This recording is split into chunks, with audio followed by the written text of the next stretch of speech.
It's kind of like asking someone on LSD, how do you feel? Man, just the feelings, the colors. Synesthesia is basically a misfiring of signals in the brain. So while normal people have the 5 senses, if you imagine them like wires, 5 wires in their brain, a synesthete has those wires crossed, so when they experience one sensation, for example taste, they also experience simultaneously another sensation. When I read text, or when I hear words being spoken, or listen to the lyrics of a song, I see certain colors show up in my head. The colors of the letters and numbers on Sesame Street, today the letter of the day is, they often troubled me because they couldn't get it right. And because Sesame Street was pretty much the only show I watched when I was young, I trusted them. And when they got something like that wrong, I didn't understand how they could have betrayed me like that. So I had problem watching the, I had to flip the channel, or I had to look away before the letter of the day and the number of the day. I was 5, I didn't have many coping skills.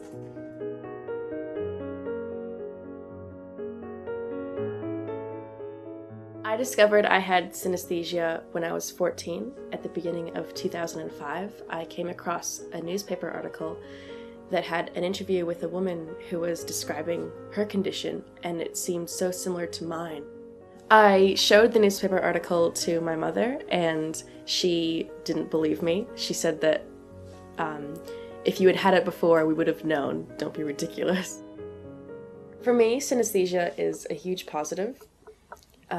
If I keep it to myself, it's a positive. If I share it with others, it can usually become a negative because people either don't believe me or just laugh at me. So I keep it to myself, and that way it can remain a positive. One of the most distinct memories I have of being negatively affected by synesthesia, I was 9 years old in year 3, and I had recently moved to Australia, and our teacher was asking us if we could think of ways to remember how to spell words.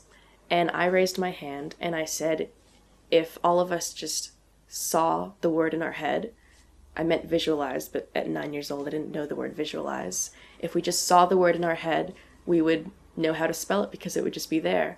And she got quite cross with me, and she thought I was being difficult. Synesthesia helps me to retain memories in that when I read a block of text, it registers as a series of colors. So later, when I'm asked to recite that text, or I have to remember a date, or a certain address, or a phone number, it comes up as a series of colors, and that's how I remember it instead of the actual text that I read.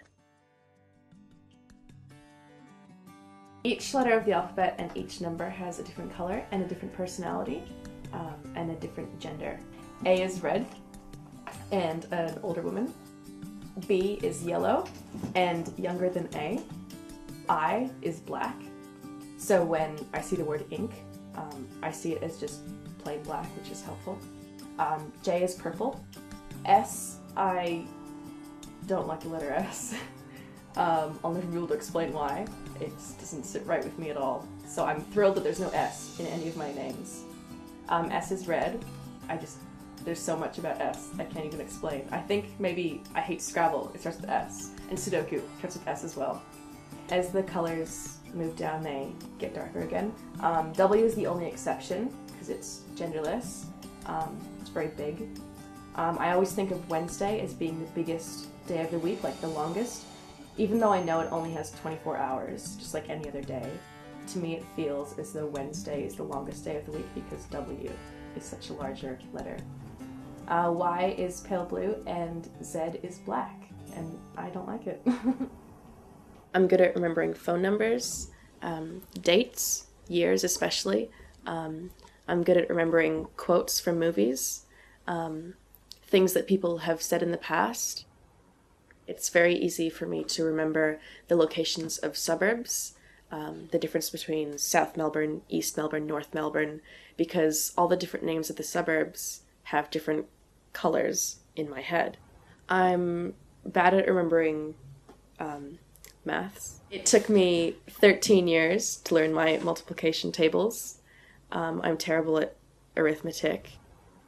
It's hard for me to grasp the concept of very vague, abstract philosophical ideas. I'm not good with gray area. I'm a very black and white person. I have to have things explained to me very clearly and deliberately, otherwise I won't be able to remember.